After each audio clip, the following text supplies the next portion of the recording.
Hey, good evening, everyone. Welcome to the third listening session for the Monumental ALX project.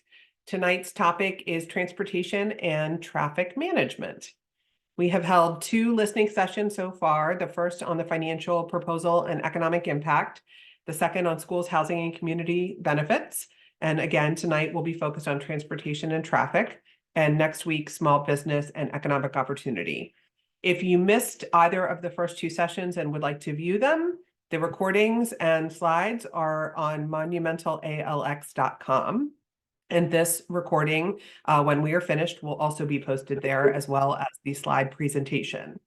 The way that these sessions work is the city manager, Jim Parajan, who is here with me, and I are here to listen and to see questions from the community. And we invite with us to join us panelists on the topic to give presentations and or answer questions. And so for tonight, joining us are our City of Alexandria partners and colleagues, Adriana Castañeda, who is the director of the Department of Transportation and Environmental Services, and Ryan Knight, who is the division chief in that same department. And from the Commonwealth of Virginia, we have the special advisor to the governor, Nick Donahue. From JBG Smith, the landowner/developer, executive vice president, Evan Reagan Levine, and from Monumental Sports and Entertainment, Jordan Silberman. And so tonight's session is going to be a little bit different because we have brand new information to share with the community. And so the presentation portion is going to be a little bit longer. I wanted to start by saying that this information is posted and will be sent out via email to everyone here tonight, but also to various members of the community through different listservs, and will be available on a number of different websites, but certainly the monumentalalx.com. This is a lot of information, and it is likely one of the topics that most people find most important. And so following tonight's session, we will be announcing additional information and engagement opportunities once the community is able to digest some of the information and wants to then talk through and ask more questions. And so please stay tuned in the coming hours and day when we'll be announcing those additional meetings. But before we start, let's just sort of level set how we got here. When we announced in December that there was the opportunity to bring Monumental Sports headquarters and an arena to Alexandria, we also acknowledged that there had been some work ahead of time to do a preliminary transportation analysis to make sure that a use like this would be and could be a good fit. And after that analysis, the Commonwealth has hired another professional firm, Kimley Horn, who came on board to work for the Commonwealth in December to take a closer look at the project and to start to identify what sort of projects and improvements could and would be needed to support this type of development.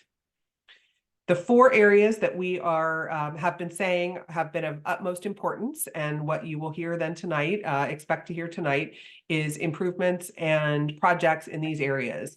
The idea that we need to think differently about how to move traffic during games and events instead of through a different set of uses as was imagined in the small area plan. We need to look at ways to protect our neighborhood and make sure that disruption, whether it's traffic or parking, is managed. We wanted to look at our existing transit and multimodal facilities and see what sort of enhancements needed to be made.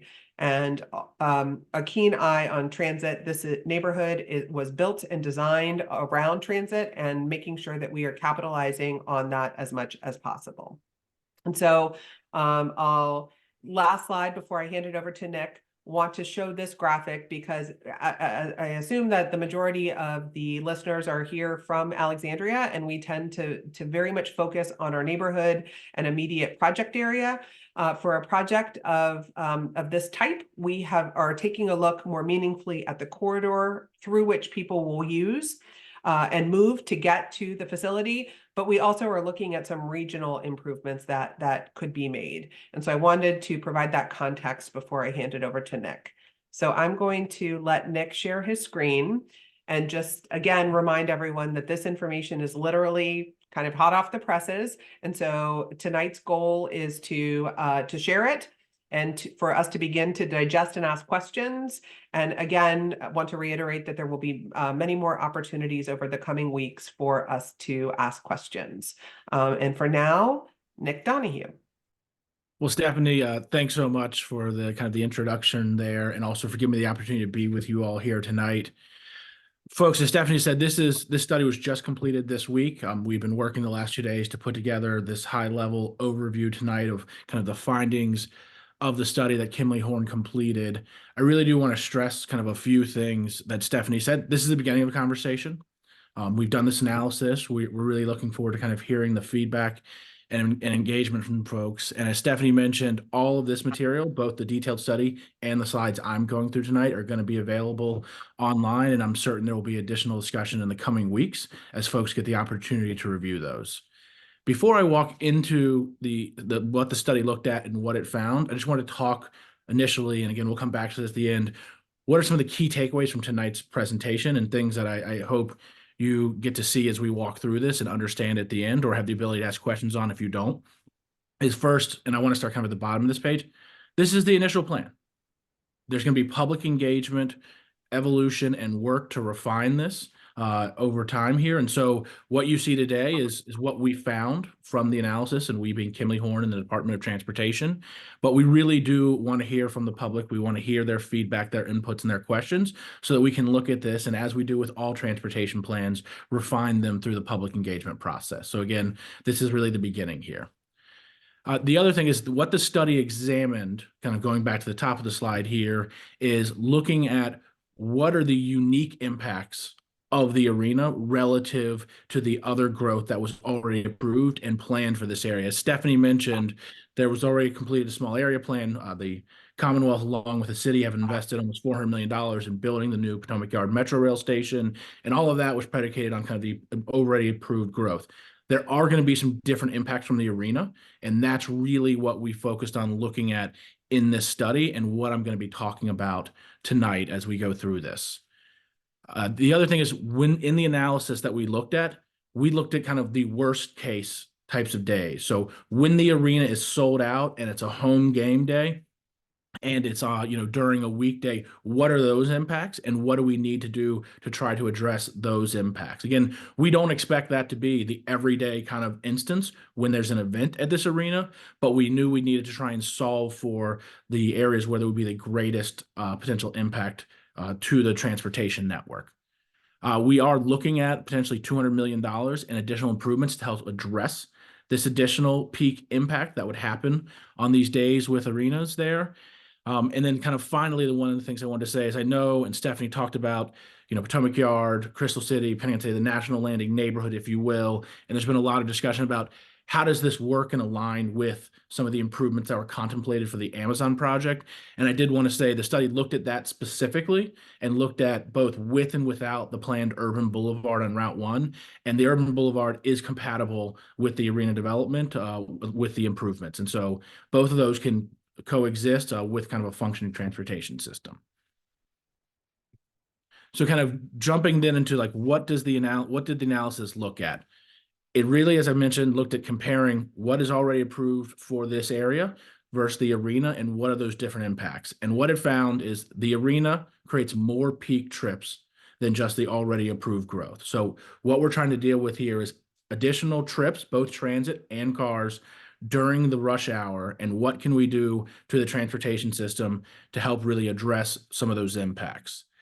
But before we once we knew that, we then had to look at how does the arena actually distribute those impacts across the transportation system. And so if you take a look at this slide, again, the arena can hold up to 20,000, people here.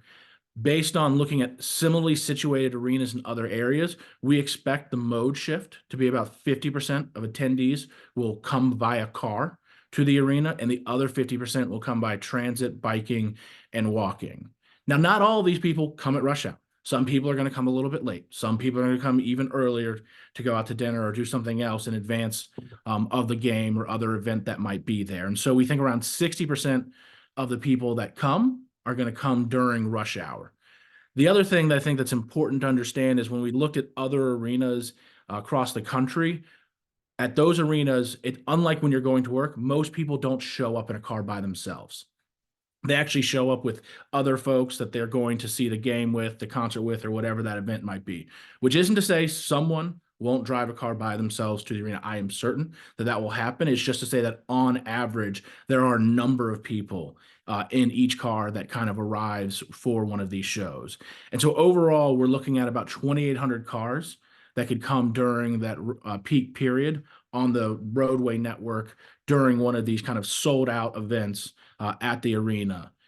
On the transit side, we're looking again around 10,000 trips for transit biking and walking. The biggest transit impacts, though, are actually not at the beginning of the game, where it is on the kind of the roadway network where you have those trips overlapping with people coming home from work. It's at the end of the game where we have the most concentrated flow of people seeking to use the metro system or the bus system to kind of get out of that area in a much shorter period of time. So that's really what we expect in terms of number of trips on the system coming out of this arena. I think what's then important is, well, where are they coming from? Because again, not everybody's going to be traveling in the same direction. People are going to get here in different ways. And so this here is information based on actual ticket sales today for Capitals and Wizards games. And so what you see is a little over half the people are going to be coming from the north. So, coming for 395 South, coming on the metro system from the core, from Maryland or other areas, heading south towards the arena. About 20% are going to come from the west, and then 25% are going to come from the south. So again, of those 2,800 cars I mentioned, they're not all going to be on the same segment of road at the same time, heading in the same direction. There is going to be some distribution of those on different roadways in the region there. And I think that's kind of an important thing to understand. And again, the 2,800 is all of the trips in the arena, which includes kind of some trips that might otherwise be there from the already approved development. So what are we going to do to address some of these impacts? And again, I want to talk about what we are looking at. So on the highway side, the two main sets of improvements is looking at Route 1 and Glebe Road and making a number of intersection improvements to improve the throughput and efficiency of those roadways. And a big part of those improvements is, one, enabling through traffic to still continue, who use those roads to use them today without being stuck behind arena and the development traffic, but it also helps minimize cut through traffic on local streets by making those main arteries as efficient as possible. Then kind of within the arena itself, also looking at what can we do in terms of ride sharing, in terms of parking, to make sure that those impacts aren't felt by the adjacent neighborhood. And so I'm going to get into some of that as well. And I'm going to get into actually all of this in more detail in the coming slides, but that is really what we're looking at on the roadway side. On the transit side and the bike ped side, there are really kind of four types of things we're looking at. The biggest improvement, though, and the thing where the most people is going to move is upgrades to the Potomac Yard metro station to ensure that it can handle the significant flow when a game or a concert releases, when we expect, again, just peak kind of capacity to take place there at the metro station. We'll also be looking at increasing frequencies on the Metroway bus rapid transit, as well as certain kind of dash routes. Again, those can really connect to one, satellite parking and other neighborhoods, but also back to other metro stations and to help people, again, get out of the area at the end of a game. And then lastly, we'll also be looking at complete streets investments in the development, as well as bicycle and pedestrian improvements such as trails, and then things like scooter and bicycle valets at the arenas to help enable as many people to easily and conveniently use those modes to kind of arrive there. The plan for the arena would allocate $200 million for these improvements. And again, I'm going to get into some of the cost here in later slides, but this is what we're looking at. These are the improvements that we modeled to say, how would these be able to address the kind of peak impacts of the arena, again, relative to the by right development that's already approved for this area. So what does that mean on like Route 1? What are we talking about when we say intersection improvements? And what would that mean for a Glebe Road? And again, this slide is focused on Route 1, but it's the same concept on Glebe Road. And what we're talking about here is at these intersections, looking at what are the volume of turning movements relative to straight movements or through movements, if you will, and ensuring that in these areas, we are building sufficient turn lanes to make it so that through movements aren't getting stuck behind turning movements. That is kind of one of the biggest things that really slows down travel on these roadways, is when you aren't able to separate kind of that turning and through movement. And so on Route 1, the intersection improvements, and there's a number of them throughout the corridor, both in Arlington and Alexandria, that are contemplated, are really trying to increase the efficiency of Route 1 to get folks to that arena. And then at the arena, really ensuring that people in cars, both in a ride share or riding with some friends, can easily turn right and then go into the development when they look for drop-offs or parking opportunities there, and what others who are on the road can keep going forward. The other thing I wanted to talk about with driving is there's also a number of like satellite parking opportunities that are outside of the development itself. So there are metro parking opportunities both in Crystal City and then also down at Huntington and other places to the south that can create a real opportunity for people to take most of their trip by car, particularly if where they're starting doesn't have, convenient metro access, and get very close to the arena and kind of do their last mile trip on the metro system there. And we do know that MSE is considering incentives for people to use these satellite parkings through some of the ticket sales for the Wizards and Caps games, to really encourage people who would otherwise be driving all the way into the arena to drive most of the way and then use the transit system for kind of that last mile in as they come to see the game or whatever the event might be that evening.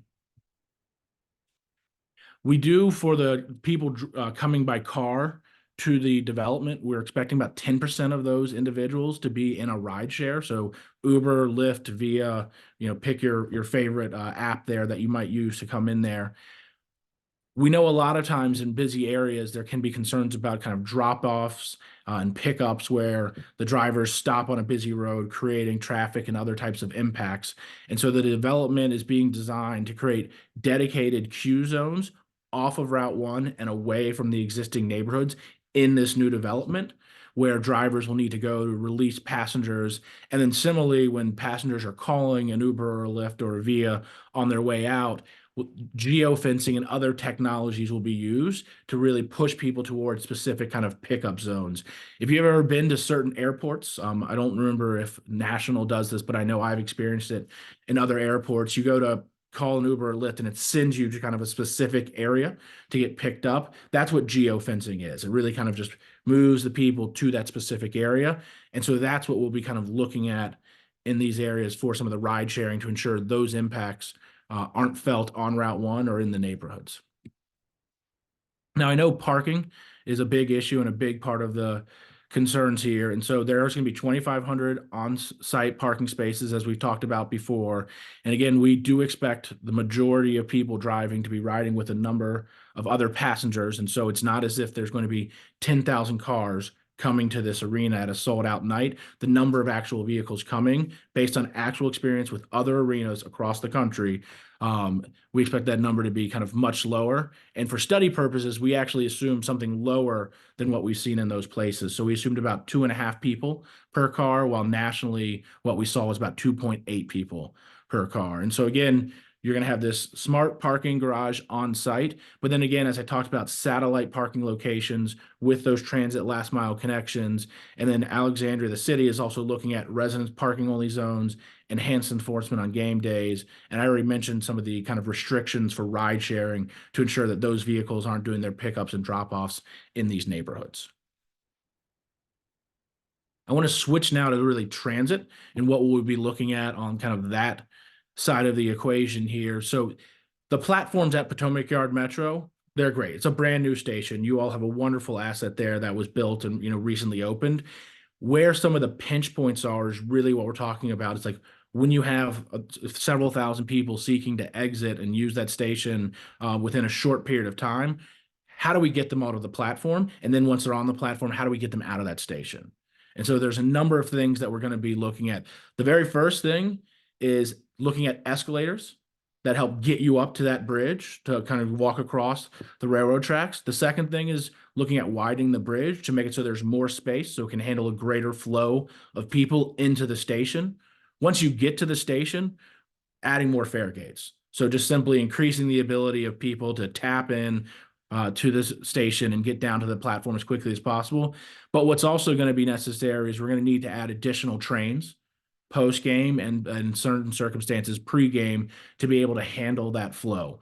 With these improvements, the station will be able to move the people through there. It will be a crowded station, but it will be able to, accomplish its goal of helping everyone get on the metro and leave by that area. And just to kind of compare that, the Navy Yard station is a similar station. It's actually only on one, serves only one line there, and it typically moves about 20,000 fans on game days. And just as a reminder, Nats Park is double the size of the anticipated arena here. And so we are comfortable that with these upgrades, those who want to use the Metro system will be able to use this station coming out of the arena to go where they need to go to get home. But we're also not just going to be relying on Metro. There's also going to be investments in the bus system as well. So particularly looking at increasing frequencies on the Metroway, as well as increasing frequencies on certain dash routes. And then there is some discussion and exploration of using shuttles to provide direct connections back to some of these satellite parking opportunities that may not be at a Metro station, but are still proximate to those who might otherwise be driving in for most of the system. And I do want to apologize to everyone. There is one slight mistake on this slide where it says finishing dedicated lanes in that section there from 4 Mile Run down to East Reed Road. That was a mistake. I apologize. As Stephanie noted earlier, the study was completed this week. We've been rushing to put together this presentation. And so what that is supposed to say is increased frequencies on the Metroway there. And so I just wanted to note that and apologize and ask for your indulgence there, kind of with that thing we weren't able to get cleaned up before this evening. But again, there will be increased service on the bus system serving this area, helping to move more people back to the other neighborhoods nearby. And then on the bike ped side, the development is going to be putting in place complete streets to make it as comfortable as possible to walk through those areas.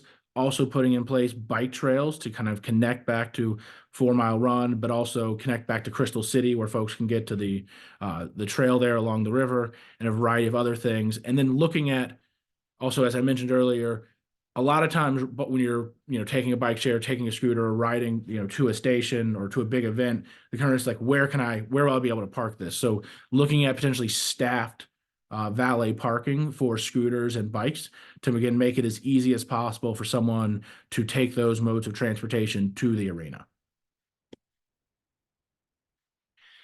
So those are the improvements that we're looking at for the arena phase 1 to address kind of, again, those additive peak impacts compared to the development that's already approved for the area.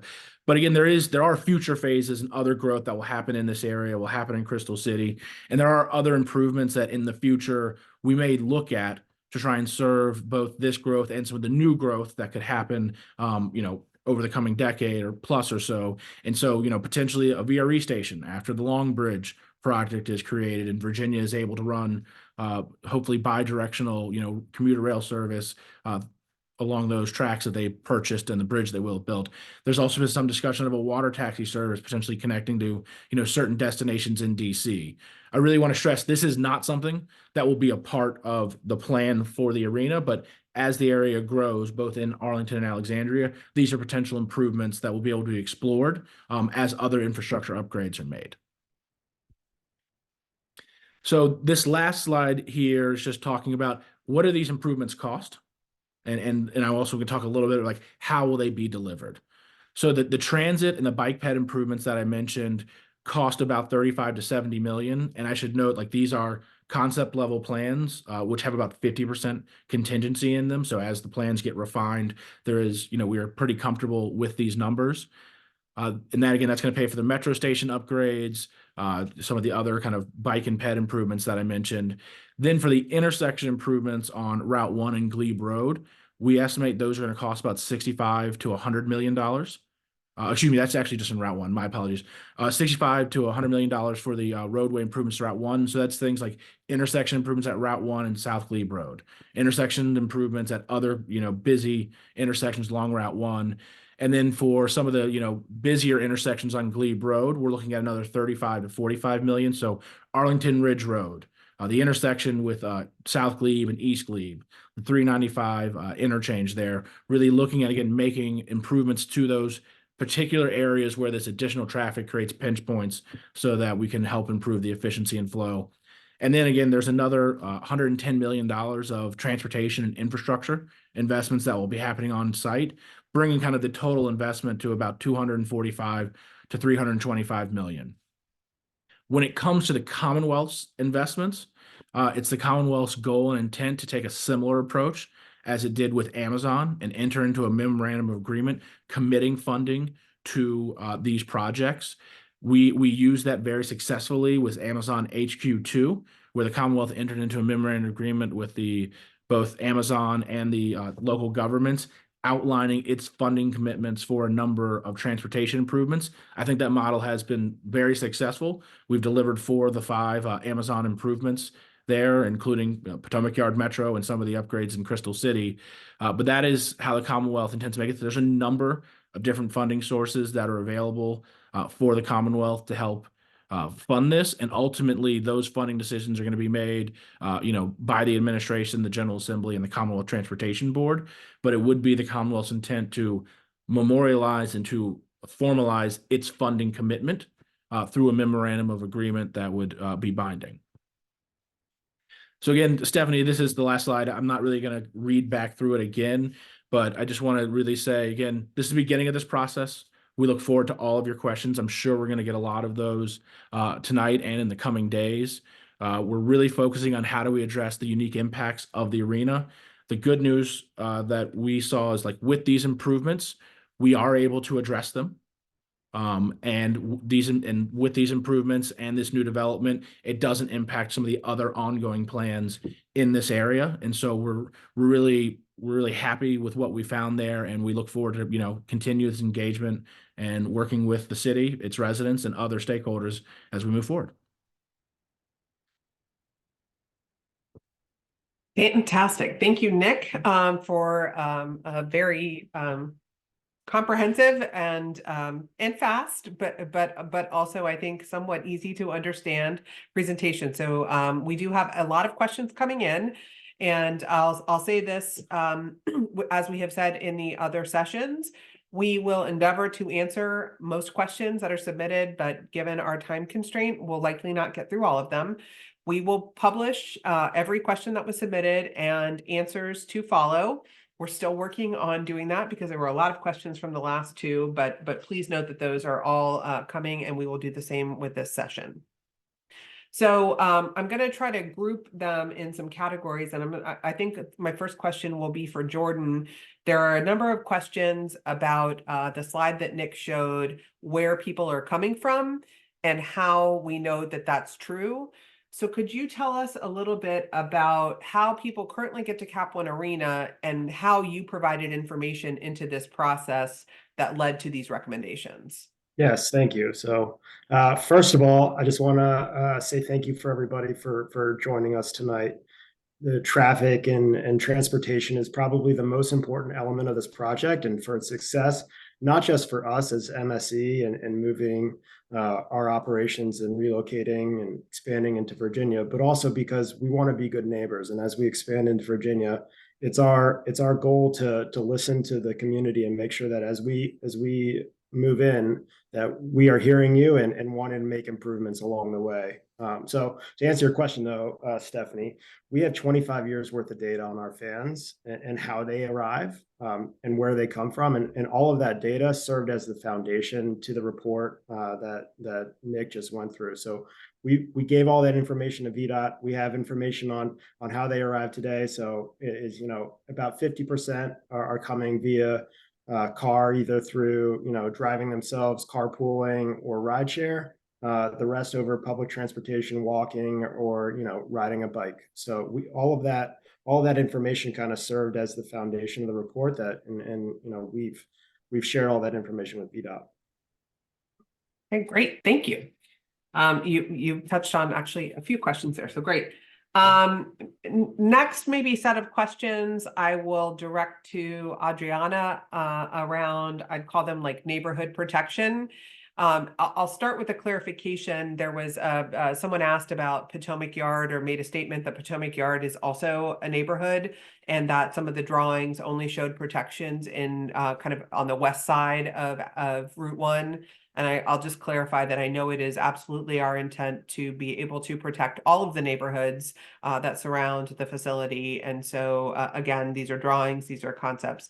But more specifically, Adriana, what can you tell us how what sort of tools we might consider, but really how the city approaches scenarios where neighborhood protection is desired based on a use? This is not the first time, right, that the city will be considering putting in place protections for a neighborhood adjacent to a commercial use. Sure. Thank you, Stephanie, for that question, and good evening, everyone. I do understand that neighborhood preservation is a priority for this project. It's been a hot topic, and with that, understanding that need, what I want to make sure that I share with the community is that we do have a couple of tools in our toolbox to ensure that we address neighborhood preservation. And some of those things will be focusing on parking through either residential permit parking districts, resident-only parking, parking enforcement. Additionally, we can utilize traffic calming through evaluating the new neighborhood slow zones, speed bumps, and so forth. And finally, we can do some traffic management, and that will be through some restrictions on turn lanes when the events are taking place, and enhancing shared mobility options. So right now, at a high level, those are some of the tools that we can utilize. Great, thank you. So I'm seeing some questions about sort of Potomac Avenue and the rest of Potomac Yard development and streetscapes and widening and all that kind of stuff. I'm thinking maybe Evan might be a good person to take these questions. I think the tone of them is, how does this use and some of these transportation improvements that would be assigned to it impact not only the existing kind of community, but the plans to build a mixed-use development on the remainder of Potomac Yard? Thanks so much, Stephanie. So from our perspective, it's very important as we think about what this community is going to look like over time, and work with the folks in the neighborhoods around in Alexandria, the city council, and others, to really make sure we understand how this arena will impact quality of life, not only for the residents in neighborhoods around it, but also the residents of all the new multifamily that we'll be building, the people who are going to work in the office buildings, have their businesses in the retail that's going to be built here. So we have very vested interest in making sure that these improvements come online, because they really do support not just the arena use, but also the quality of that development. And I think that, you know, the questions that I've seen come across are all really good questions about how you're going to be able to access the site, and, you know, how we'll think about parking entrances for the below grade 2,500 space garage. And I think this is a really interesting opportunity to design the arena from the ground up with the surrounding development, to make sure that we're doing things like those rideshare zones. We're doing things like having multiple entrances from the garage, but also as we think about the development, not just being a surface park strip mall, we're actually really looking at how we can build up that street grid that you saw on the screen earlier, even though that's just representative.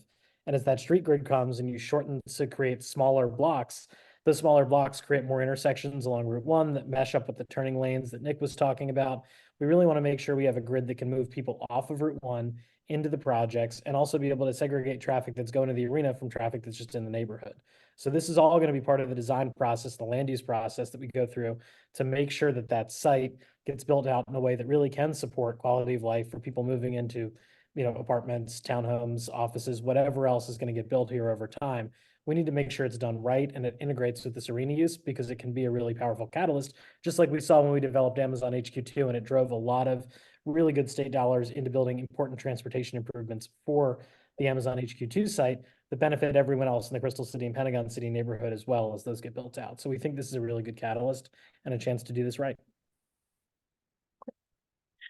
Jordan, another question for you, kind of around events. I think there's some questions about 40 home games versus 220 events that are contemplated, and peak times and things like that. Is there any kind of information you could share about typical event times and how that might so that people can digest that it's- as they think I about. think it's no secret. Nick We said. prefer to play games on the weekends, and make it as accessible for our fans as possible. So I think that's where the stat of, half of our games being slated for peak traffic for the weekday, the remaining games, of those games during the week, there are Wizards and Caps, and there are diverse crowds for each of those, the two main tenants of the facility. And we have history and data on how those fans arrive to the game. So, we talk about peak traffic and when people are arriving. I think for the purposes of the study, it was thought to be at 5 to 6 p.m. But historically, our fans have arrived much later. So after peak traffic, especially for Wizards games and concerts. And you think about 220 events, when you add concerts into the mix, those crowds are arriving even later. So, with artists going on the stage after 8 o'clock, 8:30 at night, that the majority of people arriving to the campus and would be there later than rush hour. That's another kind of there are a lot of comments / questions, but maybe I'll ask this one to Evan. You talked a little bit about the future mix of other uses, but there's an existing base of office users there today, who are the first residents, along with the actual residents who live in the townhouses, et cetera.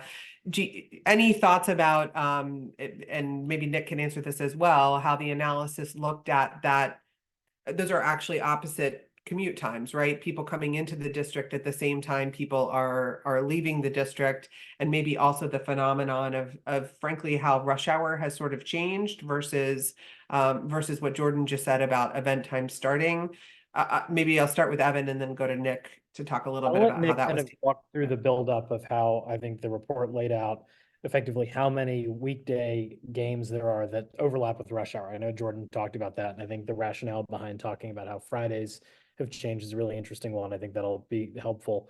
But I think when we look at office, this is an interesting complementary use for us because of the start times of the games, the end times of the games. It does make for a really vibrant office neighborhood where I think there's a lot of activity and something that draws office tenants. You just have to look at what happened in Chinatown and actually understand that office growth that helped create an anchor, an amenity base of restaurants and things that make people want to move their offices to those locations, especially in a time when office as a use is really diminishing. But I think that one of the really underexplored components of how we service this project from a parking perspective got hit on a little bit in the presentation is the fact that, of all of our holdings in Crystal City, when we look at those, we have about 15,000 spaces in that neighborhood, 5,000 of which are actually at the end of Crystal City that's closest to where the existing bus rapid transit Metroway picks up and where we might be running shuttles for satellite parking. And those spaces are built, they exist, but they're underutilized because at night we see those spaces empty out. And that's something that happens particularly when we look at kind of Fridays and weekends. Those spaces are also emptier than they otherwise would be. And so how do we utilize that existing capacity to supplement the 2,500 on-site spaces is something that we really have contributed to the study to say we can turn those garages on. And that's not just true of what happens in Crystal City and Pentagon City, but also some of the existing office buildings here that were built that have parking garages that service people during the day, but don't service them at night. So we really do try to think about how we balance these impacts, not just of the arena specifically, but how the arena interacts with those other uses, because you can't share parking between an apartment building where people have their cars at night and an arena where people also have their cars at night, but you can with the office building. And that's how we've really started to think about that overlap again of when these events will be occurring and how we sort of build the church for Sunday morning and really think about the impact that comes from all these improvements on quality of life the rest of the time when there isn't an event. And that's, I think, really the crux of how Nick and team thought about how they're sizing the study and looking at that peak traffic impact. So Nick, I'll kick it back over to you on that front. No, thanks, Evan. And Stephanie, that's a great question because, as we talked about, the traffic for the arena is different than the office that would otherwise be there. And it's different both in number. So a lot more transit trips. A lot more transit trips. There is an increase in auto trips, but again, it's not to the it's not orders of magnitude larger. It is larger, but it's not as if it's double, 50% more, or anything of that nature. It's a much lower increase. The other thing is the office use puts a different impact on the roadway. So people are actually going in different places. And so the arena is pulling people in, and a lot of the office trips actually are office use that was otherwise planned would have had a much greater impact on the outbound trips. And so you'll see this in the Kimley study, which again is online, I believe now. Stephanie, I'm looking for you to confirm it's all been posted. You'll actually see that with the arena, some of the links are actually faster than they would have been with kind of just the by right growth. I'm thinking of particularly like westbound on South Glebe heading toward 395. So again, that would have been a lot more outbound trips with that office use than we're seeing with the arena. And so in certain areas, it does balance the flow in a way. Great. So you sort of hit on something. I've seen some other questions here. We're referencing some how this analysis looked at what was planned versus how this plan is a little bit different. But there's some comments about how there are existing issues before any development, specifically on Route 1 with congestion.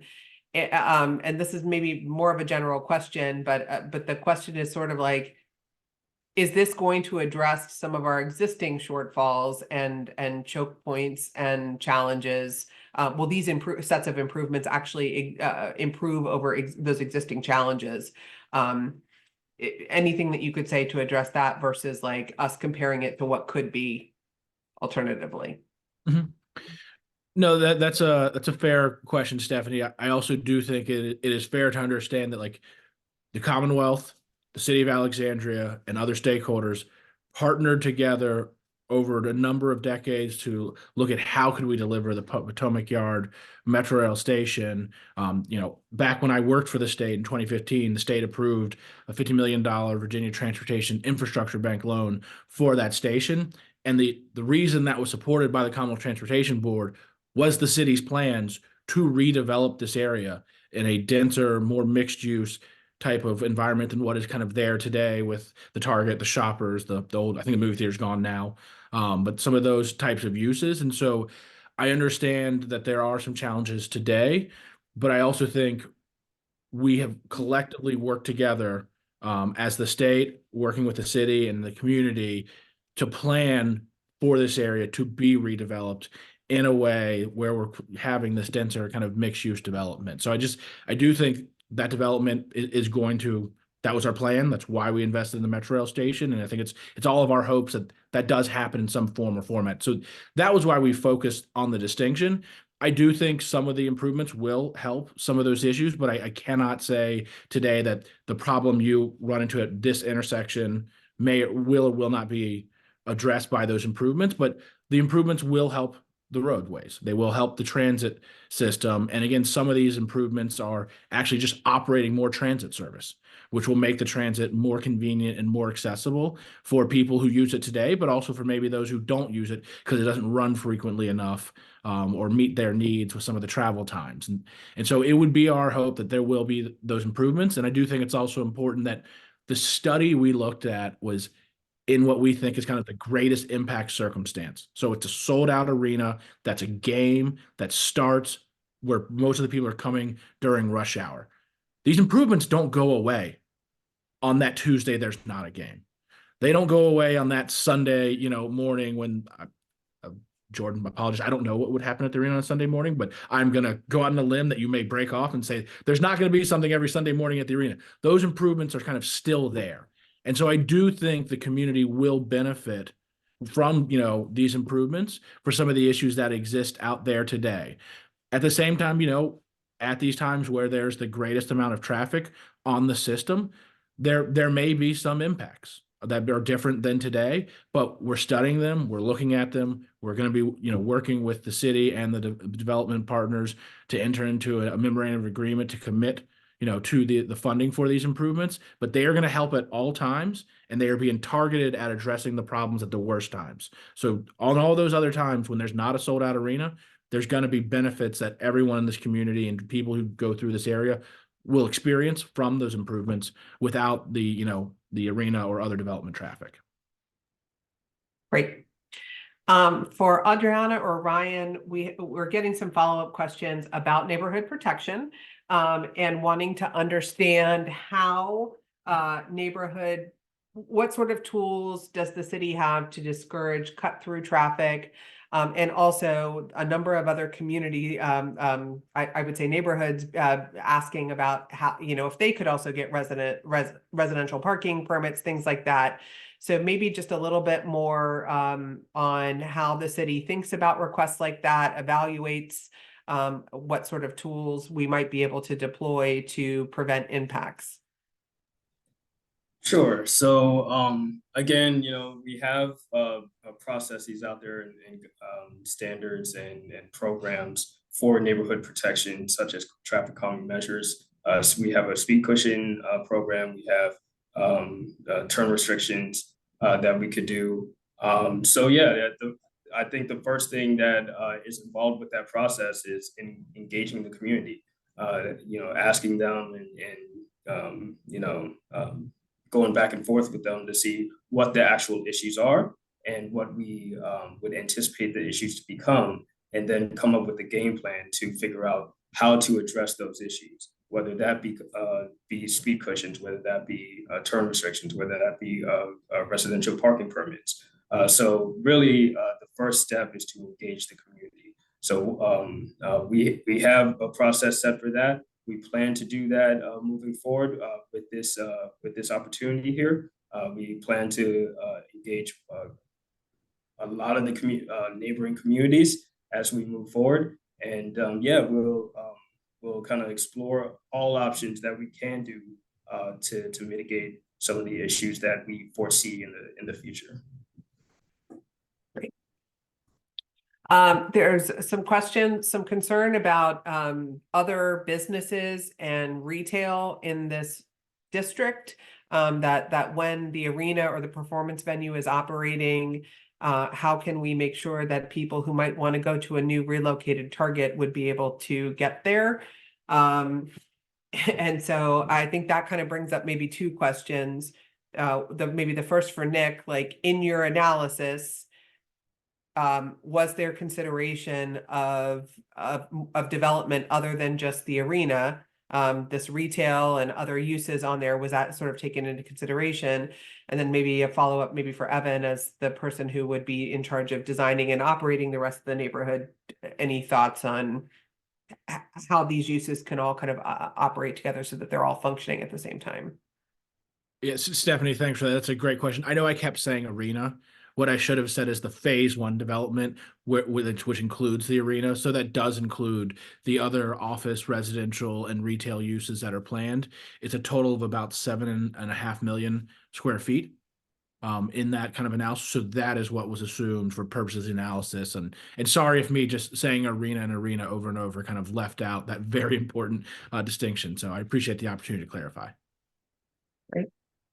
No, and I think on the other components of the site, we haven't decided. We're working with Target right now. We're trying to figure out where they would like to go back into their new store. And the plan would be that development happens effectively before the current Target is taken down so that it's a seamless transition. So we're working very hard to figure out with Target where they would sit. So I can't tell you specifically how you would get to that. I know there's a lot of folks who are really interested in that. I live in Alexandria. I go to that Target, something that's on front of mind for me as well. But I think that what we're trying to do from a design perspective, and again, like Nick said, it's very early days, is really try to think about this neighborhood not just as being totally arena centric. And when you think about the size of this, and we look at this, and when we started thinking about the project, we looked at just the size and scale of Potomac Yard, and we overlaid it on top of just the view of the DC grid where the current Capital One Arena is. And this is really talking about a much larger, much wider neighborhood than exists in the city right now. And the city supports a lot of other uses. It supports a lot of office buildings, whose parking is what helps support the existing Capital One, arena today. And I think when we think about these other components that are also anchors like Target and like the retail that we're building, we need to make sure that we're building the on-site improvements. That first $110 million that we talked about on the first page, those are the kinds of transportation dollars and infrastructure dollars that we're already going to have to be invested on site for the development that we were planning, because ultimately those dollars are going to be required to build out a street grid, and there's going to be required to think about the circulation. And that's a design process that goes not only hand in hand with Target, but through the land use and entitlement process and community input that already happens in Alexandria. So our goal is to find a way to not just service Target, but all the other retail and businesses that we're trying to bring in here. Because if we can't do that, we're not going to have a successful district that's built here. We're going to have something that's totally arena centric. And that's why it's very important for us. You know, candidly, selfishly, we don't own the arena. We want to make sure that everything around it works really well, because that's how we're going to be successful. And that's going to involve some really intensive transportation planning to figure out how we segregate and separate traffic that's going to and from something like a Target to the parking that goes with that Target, even if it's the same night as you're having someone play a concert at the performing arts venue, or even having a show. And I'm confident, looking at other districts like this across the country, that that's something that can be done, but it's just going to be something that we have to really focus on as we go, and to play our dollars in a smart way. Jordan, there's a couple of themes here around, you know, we're using data from you on Capital One, and why do we think that similar behaviors or similar sources of where people are going to come from would be true here at Potomac Yard? Do you really think that the same fan base is going to commute to a new arena in the same manner that they do downtown? And then I think there's also some similar questions about kind of the in and out of DC versus the in and out of Alexandria, the traffic patterns. And so maybe kind of this idea that most of the people who went to Capital One worked downtown, and they were just already downtown then coming to the game, and that Alexandria doesn't have that same dynamic. That's a generalization of like 4 questions that I just read. So Yeah, I mean, any thoughts on that? again, we have survey data from our fans for 25 years of Cap One of how people come in and out of our building. And I think that, you know, that has evolved post-pandemic too. So, you know, I think that pre-pandemic, we had more people walking to the building and less people driving. And I think we have shared with VDOT the assumptions that we think will carry through to Alexandria as we expand into Virginia. So serving as kind of the foundation. Yes, it could change, but we can only use the data that we have today as the starting point, and think that's, you know, a good place to start for VDOT and Kimley Horn, the experts in this, to weigh in and give us their thoughts on it too. So we know where our fans originate. You know, the reality is that we provided information on ticket accounts for all of our fans for the last 2 seasons. From that, you know, those are the assumptions as the base assumptions, where people, their address on their credit card, where their home is.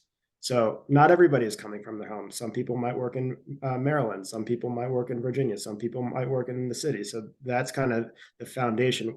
We can't necessarily say that, hey, every night somebody's going to come from the office to the arena. No, some nights they might come from home. Some nights they were dropping their kids off at hockey practice at MCI, and then came over to a game. So I think we did the best job we could to use the data to inform the report that Nick has put together.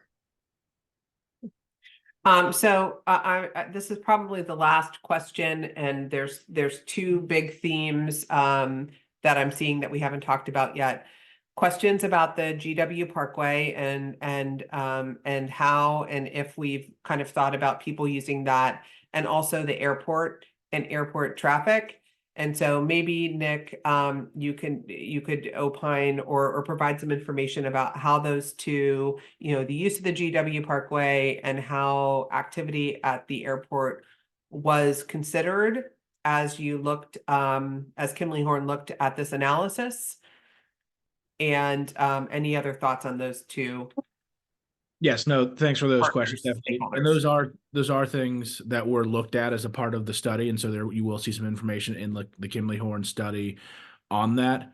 So with regards to the GW Parkway, you know, we do not expect that to be a major roadway that is used to access the site, by the simple fact that there's no access from GW Parkway into Alexandria in this area. And so if you are coming across the Woodrow Wilson Bridge there, it would make very little sense. I won't say someone will do it because you can never predict what someone might do, but it would make very little sense to get on the GW Parkway and like head north towards 395, then come south in Route 1 when you are right there and can enter Alexandria. And then similarly, if you're coming across 110, say from northern Fairfax, you would keep straight on Route 1.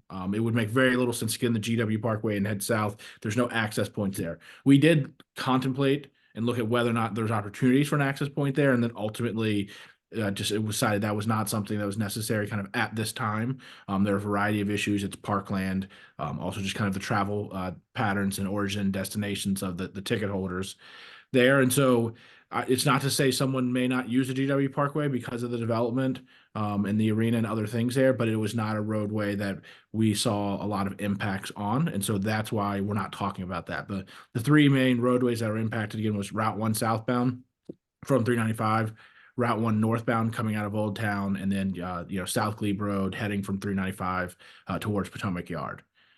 And then the second question, when it does come to airports, because I guess if someone is really into it, they could figure out a way to go from the GW Parkway into the airport and do several kind of U-turns and loop-de-loops to kind of get through there and take that connector road over into Crystal City to head down. That is something that we have looked at, and I think there are some ongoing thoughts about how to discourage some of those types of movements on game days or arenas or other things if that turns out to be a problem.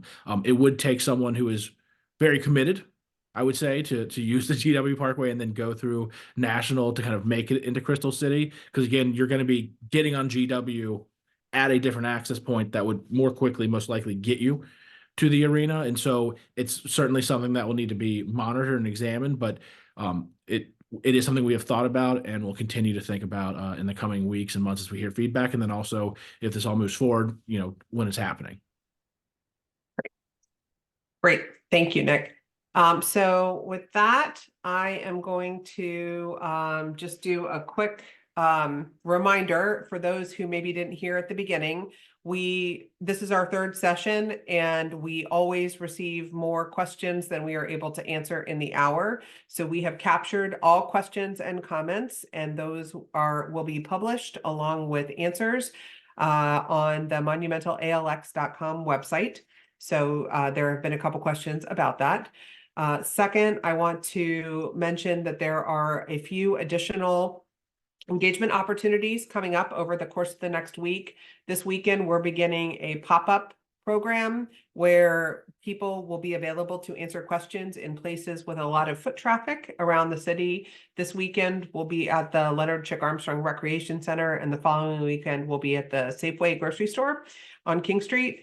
We also have another listening session scheduled next week on small business impact and economic opportunity. So think jobs and business opportunities. And then I want to reiterate, as we did at the beginning of this meeting, the materials that were presented tonight by Nick, as you heard, are very, very recently finished to the point where there's still a couple of typos. And so we are fixing those. But this version and the Kimley Horn analysis PowerPoint is also available for the community to start to review. These are draft documents. These are concepts. These are ideas. These are solutions for the proposed project, but they are by no means final, and they will only get better with more community engagement and feedback and ideas. And so tonight was all of us sort of receiving this information for the first time to include our transportation professionals, our community, our leaders, et cetera. We expect to have a series of conversations with the community over the course of the coming weeks as you are able to digest, read the information, and start to ask more questions. And so please stay tuned for additional meetings that we will schedule and put out to the community. And I'm sure we will be seeing Nick again because he has done such a great job of presenting this information. We expect that we will be able to have some conversations with Kimley Horn, who helped produce the analysis, as well as conversations with our colleagues at the Commonwealth.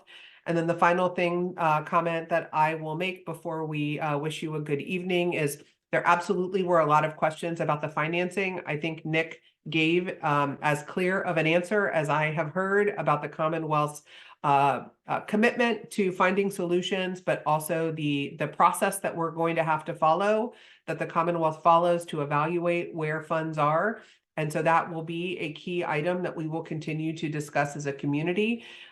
We are all committed to growing responsibly, and part of responsible growth is making sure that we manage our transportation and traffic. So thank you all for being here tonight. Thank you to our panelists. Thank you to the city manager. And thank you to the community for spending an hour with us on traffic and transit. Have a good evening.